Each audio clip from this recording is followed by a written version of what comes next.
Hello and welcome to this episode of Luxury Redefined with Dr. N. I'm your host, Dr. Nermeen. Jewellery has been more than decoration. Long before we understood luxury, people wore pieces to protect themselves, to express identity, to honor love, and to mark meaningful moments. Jewellery became the small object that carried our biggest emotions. It traveled through generations, holding memory, story, and legacy. And then came diamonds, stones formed deep within the earth, under extraordinary pressure, transformed into something that represents clarity, resilience, and permanence. A diamond is one of the few things we choose, not for the present, but for the future. It's the piece we hope will outlive us. Today, Dubai is one of the most exciting places in the world for jewellery. A city where craftsmanship meets global taste, where tradition blends with innovation, and where every piece tells a story of inspiration. And my guest today has lived this world from childhood.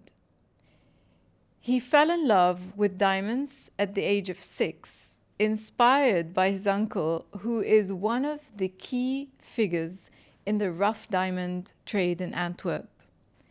By the age of 16, he was already learning the craft, absorbing the knowledge and discipline and instinct required to navigate one of the most complex industries in the world. This is a family business dating back to 1980, and his journey has taken him across continents, shaped by international markets, diverse cultures, and deep understanding of the global diamond landscape. Today, he brings that heritage, that global experience, and the lifelong passion to Dubai. In this episode, we explore the emotional, creative, and strategic world of jewellery with someone who has studied diamonds not just as a product, but as a legacy. We discuss craftsmanship, sourcing, ethics, client behavior, investment, and evolving meaning of luxury in this region. This is Luxury Redefined with Dr. Nermeen. Let's begin. Atit, hello, welcome on the show. It's so great to have you here today. Thank you. Thank you for having me. Thank you. It's been a pleasure. Thank you.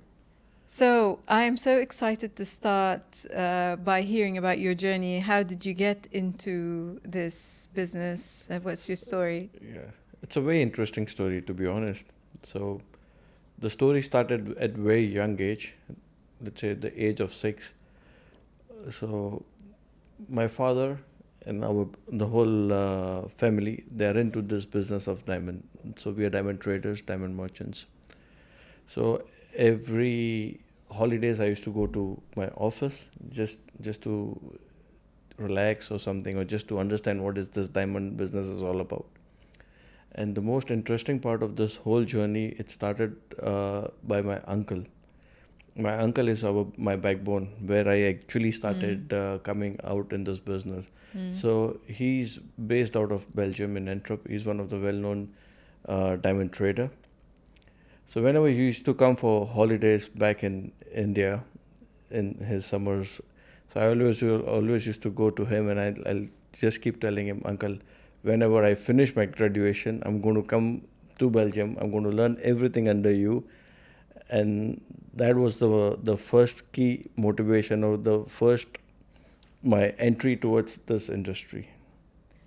Oh, so you were 6. I think you mentioned you were 6 when you... Yeah, I always knew at that very young age that I really want to enter this business, this very challenging, very fascinating business. So I really wanted to go there. And I always wanted to travel abroad, always wanted to be away from India and explore different countries, explore different opportunities. And was it the diamonds or the precious stones that drew you in, or was it the concept of jewelry? No, I started as a diamond merchant. Okay. Just I used to learn everything what is all about diamond, from a rough diamond, which a normal person would see it as a normal rock, from a rough diamond, how it transformed the whole thing into a polished diamond and into a jewelry. That's the whole process I had learned. Yes. So you started the business, the family business started in In the 1980 1980s, yeah. in India, In Mumbai. India, yes. So how it happened? So in 1980s, my father started trading diamond parcels. So we used to buy from Surat, which is the main hub of the diamond market. Where is that? In Surat, in India. Surat. Again, that's a particular from the state of Gujarat. So it's interesting if you know Surat as a city. Out of 100 diamonds in the world, which are cut and polished, 99 diamonds are cut and polished in Surat, in India. So my dad used to buy the parcel from there, and then we used to sort it according to the grading and everything, and then we used to sell it in the market. Okay. So that's where the business started. But the real business, or the real push, my uncle gave it to me when I finished my graduation. At the third day of my graduation, I left to him in Belgium, in Antwerp, where I started to learn each and every bit and pieces of a trade of business, how to assort the diamond, how to do a grading, and all that things. Okay, so coming to Dubai, I can imagine how competitive the market is here. It is a competitive market. Dubai, I came to Dubai in 2004. I remember in July it was pretty hot. It was a very competitive market. My uncle had just asked me to shift to Dubai just to explore, and it was a growing market at that particular point of time, just to explore how the markets were. So, of course, being a wholesaler, so the competitive, because our product speaks for ourselves, what the high-end demands and high-end goods what we have it, but at that particular time nobody used to have that kind of product available. What inspired the brand? So the brand, which is known as Pristine, the Pristine Jewels, so the brand journey is also pretty interesting. So from 2010 I started doing marketing of wholesaling of diamonds, which is certified diamonds, basically anything above 1 carat and above, and all certified and natural diamonds.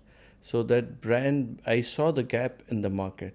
So we had one of the finest quality, cut quality of diamonds, and I had a knowledge of how to do a manufacturing into a good pieces. So I saw the gap, and I had an opportunity to get a shop in Gold and Diamond Park. So that's where the journey of my brand Pristine started. Whereas I used to bring the top end quality of diamond from all around the world. I have my two brothers also involved in this business. So they help me to procure the diamonds from all around the world. They are based out of Mumbai, but they help me to procure the diamonds wherever I need it. So we used to import all the diamonds from all around the world, set it in our factory back here in Dubai, and then display it to the customers. Okay. So that's where the brand journey started. Whenever you used to come, so I used to just keep telling me, whenever you're back, whenever I finish my graduation, I'm going to come back to you. I'm going to come back to you. So when I finished my graduation, that's where my dad called my uncle, and he's like, the boy is ready to come. So that was my first journey in Belgium. So I used to do a back and forth. So I used to stay 6 months in Belgium, then again 3 months in India. So that's where I used to get a lot of knowledge about how the international market works. And then because my uncle knew me as a person, and he knew that a boy is away from his family, so he used to send me back. So I never used to kind of miss my family also and miss working also. Then the journey started. Then he sent me to China. It's also a very interesting part where he he told me that it's better you go to China and understand how the manufacturing works. This is what I'm talking about around 2003, 2000, mid 2003 or end of 2003. So I went to China. I understood how the manufacturing of polished diamond also used to work there, and I stayed in China. I stayed a few months in Hong Kong for marketing, and I stayed few months in America also for marketing. Yes.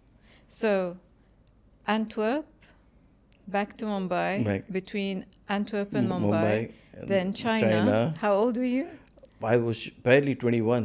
21. 21, and it was a very interesting fact back in China when I was staying there, and I had just like few days into China, and I had called my mom crying, said, listen, I cannot do this anymore because I was homesick, first of all.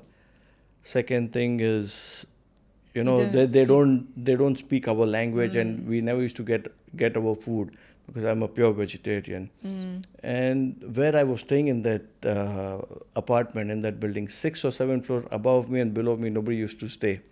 So I used to really feel like homesick, literally homesick. And I cried a couple of times and called my mom, listen, mom, I'm going to come back.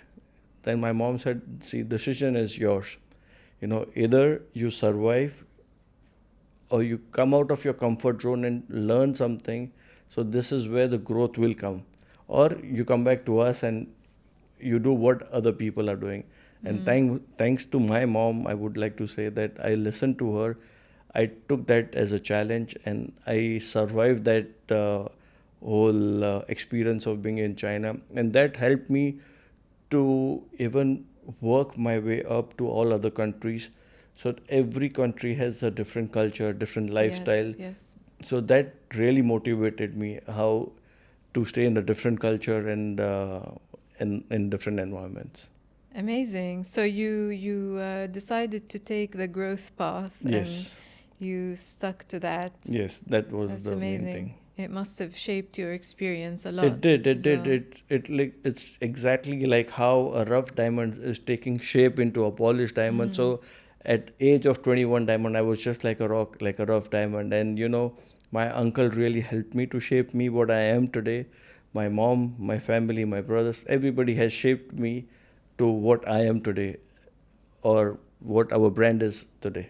I love the analogy Yeah. of being a rough diamond and being polished with Yes. through So you your can- experiences yes. shape you. And Yes, yes.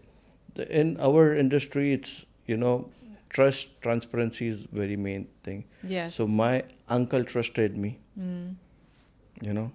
and he gave me that shape, and he gave me that direction. So exactly he knew when to push and when to pull. He used to push me to the limits, and he knew that I'm going to fall back. Then he used to pull me back.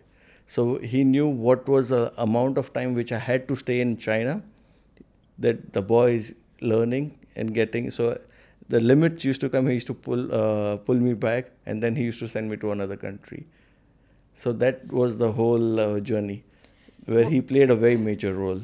What I love about your story is that you were quite focused from a very young age, and every decision you made was towards going in more and more into that industry. Yes. So, to be honest, which I've told you before also, I will tell you now that I love what I do. This is, I think we are one of the blessed people to know what we do. At very young age, I knew that I wanted to be in this industry, because this industry is very fascinating. You have, every day you get up, every day you learn something new. True. Every day you get up, every day you meet people from different countries, different nationalities. Every thought process is different.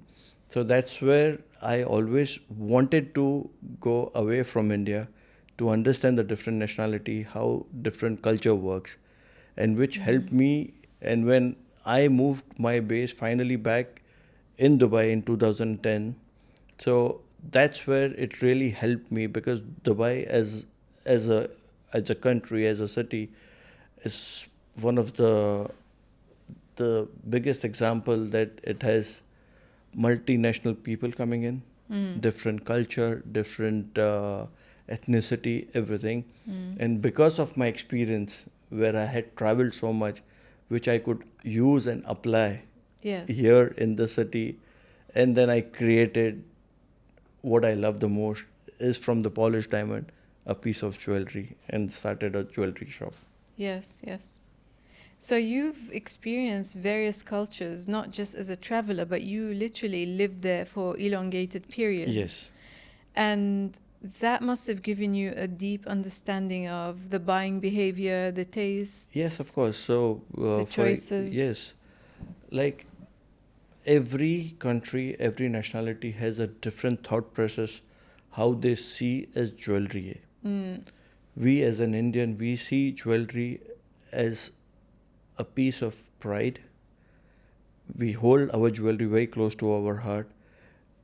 It is like a family heirloom, and also pieces of jewelry is always, helped us in a difficult time. Like if we had a piece like a gold or a jewelry, if family goes into trouble, they can exchange it for money and then use it. In China, where I have stayed, they really focus more onto the quality part. They don't want anything lower. They want top of the top line. Where I have stayed in US, they really are more for the, they want a mass. You want just big things rather than just having a good quality product. And what about the Indian consumers? Indian consumers, so in India is also divided into couple of, because if you see, India is a well diverse country. So if you go towards the northern part of the India, you would like people, they would like to show it a bit more larger, so they don't care about the quality of the product. Whereas in the southern part of the India, they really care about the top quality. They would pay the top dollars for a diamond, but they want the best out of best. So there is also a big diversity in India itself. And the US consumers? US consumers are basically, they like to keep buying more and more, but they don't want to spend so much. So basically, they buy for every occasion. So whether it's a Mother's Day, it's a Valentine's Day, or in any kind of occasion, they would like to keep buying more and more. So they don't really care about the quality of the product. They care about the designing part and the price point. Yes, yes. Oh, that's very interesting about the contrast, because from the outside we speak about India as being one market or one type of consumer, but it's actually very different behaviors. It's a very different behavior. South and north. Yeah, it's a very different behavior in India. Like north is totally different, south is totally different, east and west, everywhere. People in south, they, as I told you, they believe in a good quality, and also they focus more on gold. Yes. In south. In north, they focus more on diamonds. They want something larger than the life types. Okay, so let's go into a little bit of detail about consumers who invest in diamonds. Yeah. So diamonds is a relatively much more new kind of industry. Yes. Compared to other precious stones. For example, we don't hear about diamonds in the biblical books, or we hear about or the old books, any old books that you read. They always refer to emeralds, rubies. Tell us a little bit about the meaning that a diamond brings. So diamond brings, like, it's something different from the precious stones, what you said. It's one of the hardest substance on the world, if you know it. Like, so the journey of diamond, where actually it started via very good marketing by De Beers. De Beers, yeah. So they always marketed that diamonds are girls' best friends. And of course, so when you go into a relationship, so why a husband is buying, or why a boy is buying an engagement ring? Because he wants to show that love and affection, that they can come over anything. It's one of the hardest substance on the world. So they want to make sure that their relation is as hard as the diamond is. I see. Okay. So that's where I would say that diamond brings a difference away from the ruby, emeralds, and sapphire. Okay. And what do you advise people looking for? You mentioned engagement rings Yeah. and so on. So what I see, a lot of different nationality are looking at different styles. Yes. So an Indian would look at the very classical shape, like round, because it's one of the most popular shape in the world, because it's one of the best cut. The way it is cut, it has more than 57 facets. The amount of light what goes into the diamond and amount of light goes into out of the diamond, it's 100%. So that's where the sparkle comes. Then nowadays the shapes like teardrop shape, oval shape, pear shape, and all that shapes are very interesting because they come with a lot of new concept of designing. So now nowadays generations are going towards more of oval, teardrop. Of course, round is evergreen, but again, all these other shapes are also taking its own place in the market. Okay. So investment, gold or diamond? Of course, gold is always there, but diamond, if you start investing into high-end pieces, like rare pieces like D Flawless and all that, the best of the quality, and it's one of the best time which I've told you, it's the one of the best time to buy right now. Is and it? to hold the Okay. value. Okay. See, because as you know that because of the lab-grown diamonds, the natural diamond market has suffered a bit of losses or a panic sale. But again, natural would always keep its market. Natural is natural. Speaking of lab-grown Yeah. diamonds, I noticed that it's flooded the market. It's everywhere. It's difficult to differentiate from the natural.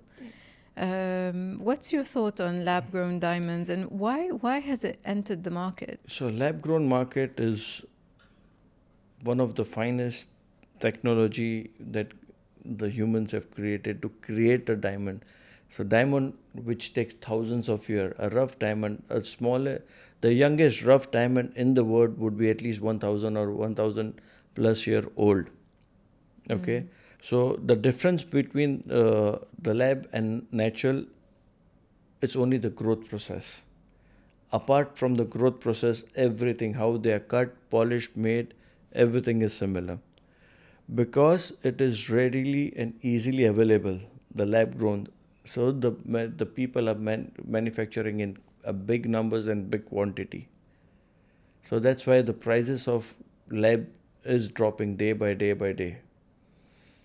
And why retailers are going more towards the lab? Because there are few things that the because the lab prices are so less, so they could do a lot of designs. They could display their things very well, and also retailers have quite a good amount of margins on a lab-grown diamond compared to a natural diamond. Natural diamond has dropped a lot so a lot of people had even a big amount of stock loss when they had kept a natural diamond in their stock, but eventually natural is coming back, it's coming it up. So just moving on to craftsmanship. I noticed that your pieces are quite well made. Yeah. And that's usually down to the choice of talent, the choice of people in the workshops, Yeah. how you train them, experience they have, and so on. Can you tell us a little bit? So I have a very good team of designers. So we have 2 factories, one in Bangkok and one in Dubai. So we have a set of young, talented designers in Bangkok and in Dubai. So of course, they bring us a lot of designs on the table with us. We sit with our sales team, and that's where me and my sales teams are like a connection between a design and what actually runs in the market. So because of this, we have a lot of like set of loyal customers, regular customers, so we know which designs they want, what kind and what way the trend is moving for the jewelry industry. Yeah. And on the same basis, we give our feedback to our designers, artisans, and everybody. So we would help them to create a unique piece or a masterpiece that will help them to create a nice design and ultimately a nice piece.